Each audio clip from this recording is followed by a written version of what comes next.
sesuai dengan pasal 30, karena ini tugas Kepolisian Republik Indonesia, maka dalam hal keamanan yang seperti ini, dua yang punya kewajiban penting sebagai komando. Satu, Kapolri. Kedua, komandonya Kapolri, yaitu Presiden Republik Indonesia. Apakah dua ini terlibat langsung? Saya pikir juga tidak, ya. Tetapi apakah punya kewajiban? Saya pikir harus punya kewajiban konstitusional untuk memastikan siapa orang-orang ini, siapa dalangnya, dan bagaimana mereka nanti dihukum. Karena upaya untuk melihat ini tanggung jawab Kapolri akan menjadi bias kalau kemudian Kapolri tidak bisa menangkap orang-orang ini dan siapa intelektual dader yang disebutkan tadi. Jadi sudah diketahui ini bukan kepentingan kepolisian, ini ada orang yang mengacaukan, ada intelektual dadernya.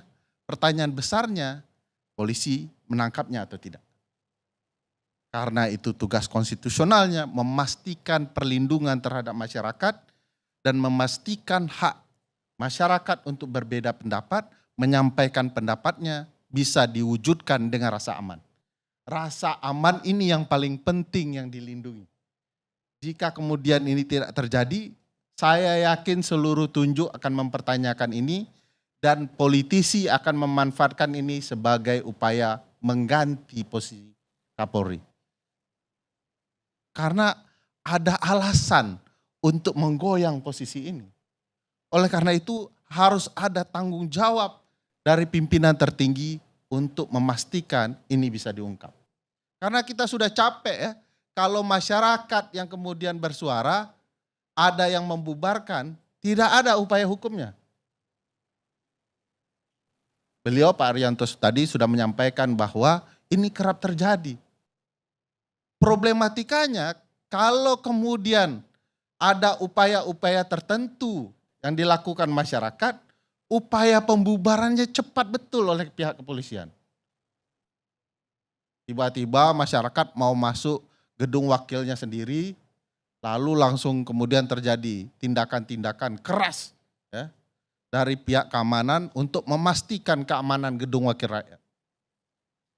Tapi begitu ada orang masuk ke ruangan partisipasi masyarakat untuk berpendapat, tak ada satupun peristiwa. Malah terkesan harmonis, ini yang menyakitkan. Jangan salahkan publik berasumsi apa yang ada di video itu seolah-olah polisi sedang membackingi sesuatu. Jangan salahkan karena video itu bicara. Oleh karena itu lakukanlah sesuatu terhadap pelaku ini.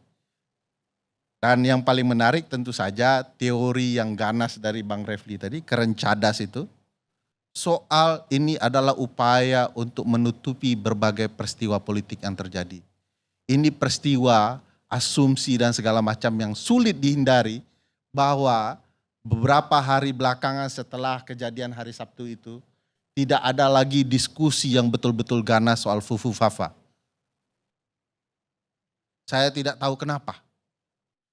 Bisa kita lihat dari tren di X, ya, apa yang ada di Instagram itu tidak muncul.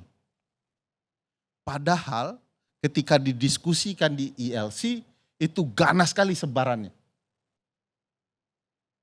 Berulang-ulang orang menceritakan perdebatan di sini. Tapi begitu muncul satu peristiwa ini, tiba-tiba hampir dikatakan lenyap di ruang-ruang publik. Bahkan YouTube Karen Cadas pun mulai berpindah isu.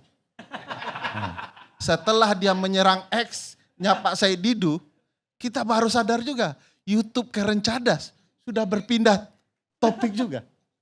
Mungkin besok pagi baru Fufu Fafa lagi. Jadi ini penting juga bagi kita melihat, membangun kesadaran publik. Kadang-kadang upaya berjuang, berpendapat di tempat yang sangat penting dihalangi untuk upaya menutupi pendapat di tempat lain. Jadi mari kita semua berpendapat pastikan pendapat kita itu tersuarakan semua di ruang-ruang sangat penting. ILC kalau bisa minggu depan kembali ke isu Fufu Fafa.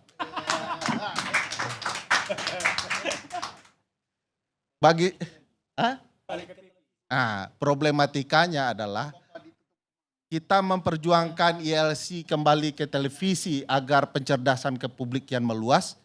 Kalau ILC angkat Fufu Fafa lagi, bisa-bisa ditunda ke TV. Ini problematika. Tapi ini konsekuensi yang harus dipilih oleh ILC dan Bang Karni, bahwa apapun dalam upaya mencerdaskan publik akan menerima tantangannya, dan saya yakin ILC sudah siap dari dulu untuk memperjuangkan hal seperti ini.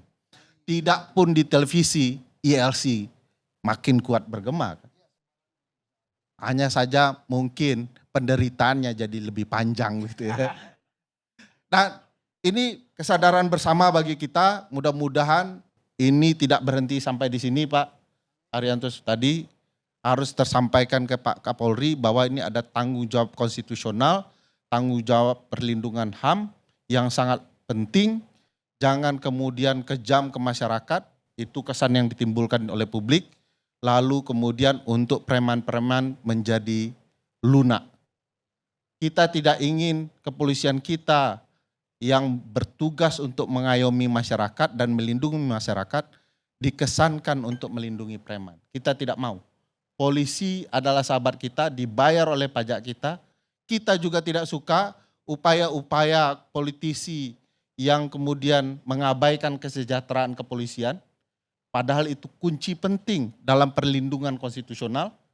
Kita juga tidak suka bahwa polisi dimanfaatkan oleh rekan-rekan politik untuk kepentingan-kepentingan politik.